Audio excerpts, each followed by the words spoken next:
Right there, guys. So we've had a deal sheet drop today, a transfer deal sheet, shall I say, on the Athletic. And there's a few bits and bobs in here regarding Liverpool. So we'll go through all of this right now, guys. If you like the video, make sure you're hitting that like button, subscribing, and leaving a comment down below to let me know your thoughts, guys. So, first and foremost, let's start with the David Ornstein's one to watch. He says that with Joel Kwanzaa completing his move to Bayer Leverkusen for 30 million, Liverpool's attention now turns to the future of another young English player. Harvey Elliott has enjoyed success at the under-21s European Championships and earning the Player of the Tournament award.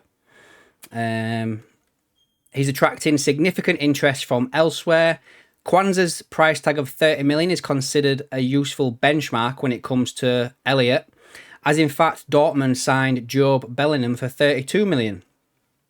Although Elliott has been a peripheral figure at Anfield last season, he only made 2 Premier League starts. Liverpool rate him at a steeper price than Kwanzaa and Bellingham, both of his contribution at the highest level over a longer period, and his stock particularly elevated at the present given the under-21s displays. Liverpool would only do a deal for Elliott to a fee of around £40 million plus a buyback option, or it would have to be above 50 million not to include a buyback clause in it. So, whatever happens with Elliott, these are the two scenarios that the club, David Ornstein, want you to know, is that it's going to be either 40 mil with a buyback, or if there's no buyback clause, it's got to be over 50 million pounds. So there we have it with that one, guys. Let's see where else we can go from here. Tyler Morton is another one who is expected to leave Liverpool. The pair, him and Elliott, are both having an extended break, blah, blah, blah. So yeah, Elliott and Morton in the David Ornstein's one to watch. Now, in the bigger Liverpool wider one, let's have a look what they have to say here regarding Liverpool. It's a bit further down the page. We've got to scroll past all this. So here we go. Now, first paragraph, as always, says, has anything happened over the past week?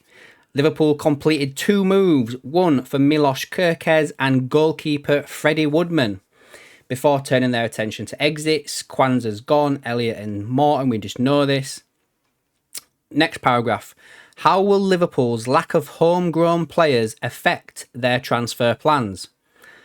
So, at the end of each transfer window, the Premier League teams must submit a maximum 25-man squad, and 8 of those must be homegrown, who is someone who, irrespective of nationality or age, has been registered with any FA-affiliated club for at least 3 years before their 21st birthday. Losing 4 homegrown players in Trent Alexander-Arnold, Kwanzaa, Kelleher and Jaros has already forced a reshuffle. The arrivals of Frimpong and Woodman would help, but with Elliott and Morton also attracting interest, further work will need to be done if either of those players leave, as Connor Bradley and Curtis Jones are the only other senior homegrown players. So basically, with the ones going, and then with Elliott and Morton both going, Liverpool would literally just be left with Frimpong, Woodman, Bradley, Jones and Joe Gomez, as far as I'm aware. The lack of homegrown players means a limit of 17 non-homegrown players is allowed in the squad. Last season, Slot named 15, but he has already added a further 3 with Mamadashvili, Wirtz and Kerkez. That means that at least one of the current players within the group will not make the squad. Most likely is Chiesa, Nunez, Robbo or Shimikas. Slot likes to work with a tight-knit group, and he can promote any of the under-21s to top up the numbers.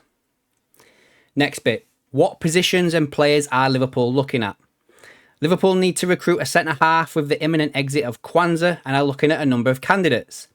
Mark Gahey is a player under consideration, but with just 1 year remaining on his contract, Liverpool will only firm up their interest if the price is right. Nottingham Forest Morello is admired, but is likely to be expensive, so Sporting Director Richard Hughes is looking at other young centre-halves. Recruiting a number 9 will depend on whether Nunez is sold. And then lastly, I think this is lastly anyway, let me have a quick look. Yeah, lastly, which players could be leaving? Napoli want to sign Nunes, but have been unable to agree a fee as of yet. Atletico Madrid did have interest in Robertson, and UK sources are expecting Atleti to sign a different left-back, so the Scottish left-back may have to sit tight and wait for interest from elsewhere before deciding on what to do next. Tsimikas has also become even more complex as his position at the club remains unclear. If Robertson was to leave, Tsimikas, who has 2 years left in his contract, would at least know he has to compete with Joe Gomez for a backup spot behind Kirkez.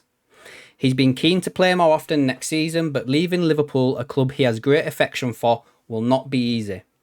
And it's a similar situation for Elliott, with RB Leipzig wanting to sign him. The German club would like to sign him, but they still have to make some sales to balance their books. So, key takeaways from this. The Elliott fees, 40 with a buyback, 50 without. The homegrown quota, Liverpool need to do some work there regarding the players. They have to move on either Chiesa, Nunes, Robbo or Tsimikas, or maybe even Luis Diaz potentially, Cody Gakpo. They're interested in Mark Gahey as the number one probably centre-back option they're going for, and they will only sign a centre-forward if Darwin Núñez is sold.